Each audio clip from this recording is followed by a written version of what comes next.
కేసీఆర్ గారిని black mail చేసి MLA తెచ్చుకున్నాడు, రేపు ఎంపీ కూడా ఇస్తున్నాడు అని అంటే, అబ్బా కడియం శ్రీ కేసీఆర్ గారిని బ్లాక్ మెయిల్ చేస్తారా అంటే ఎంత దుర్మార్గుడో చూసిండు.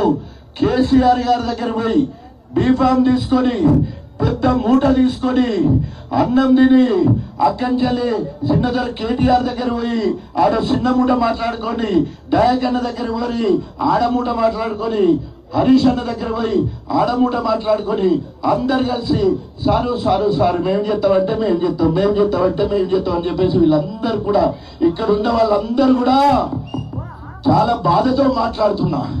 ఎందుకంటే నిజమైన బాధితుడిని నేను కాబట్టి 94 నుండి ఈ రోజు వరకు 2024 వరకు అంటే 30 ఏళ్ళు మా ఇద్దరి మధ్యలో పోరాటం.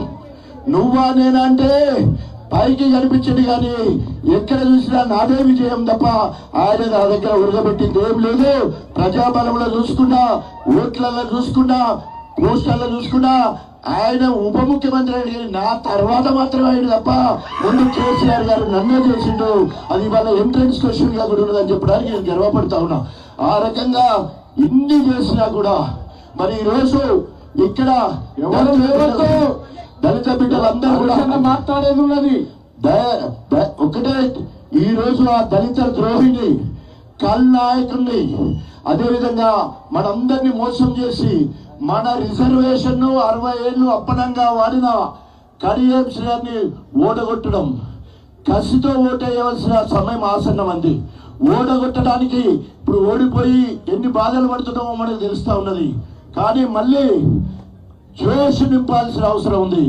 మళ్ళీ తెలంగాణ ఉద్యమంలో ఏ రకంగానైతే దళితులందరూ ముందు వరుసలో ఉండి డబ్బు కొట్ట దగ్గర, ధూమ్ధామ్ దగ్గర, ఆడే దగ్గర, పాడే దగ్గర, రాసే దగ్గర అన్నిట్లో ఏ రకంగానైతే మనం ముందు ఉన్నామో మళ్ళా రేపు తెలంగాణ ప్రభుత్వం వచ్చే వరకు మనమందరం కూడా ముందు వరుసలో ఉండి కేసీఆర్ గారి నాయకత్వంలో ముందుకెళ్లాలని మనస్ఫూర్తిగా తెలుసుకుంటూ చివరికి ఒక్క మాట, కడియం శ్రీ నీకు సిగ్గు, శరము, లజ్జ ఇంకా ఏమన్నా ఉంటే నీ పదవికి రాజీనామా చేయి.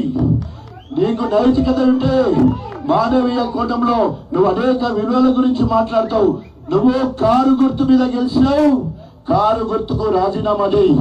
పార్టీకి రాజీనామా చేసినట్టు ఎమ్మెల్యే పదవికి రాజీనామా చేయి. నేను కాంగ్రెస్ పార్టీకి ఎమ్మెల్యే పదవికి రాజీనామా చేసి తెలంగాణ జెండా పట్టుకొని హరీష్ అన్న చెయ్యి పట్టుకొని గణపతి నియోజకవర్గం గెలిచినా నీ మీద 33,000తో. నీకు దమ్ముంటే నువ్వు బీఆర్ఎస్ పార్టీకి రాజీనామా చేయి. రేపు ఎలక్షన్ రా చూసుకుందాం బిడ్డ, తెలుసుకుందాం. నీకు సిగ్గు శరముంటే వెంటనే రాజీనామా చేయాలని డిమాండ్ చేసుకుంటూ మరి పాలకుర్తి నియోజకవర్గ ప్రజలందరూ కూడా దయన్నను దూరం చేసుకొని ఎంత బాధపడుతుందో అర్థమైతా ఉంది. మళ్ళా అన్నముఖంలో సంతోషం చూడాలంటే మీరు భారీ మెజారిటీ ఇచ్చి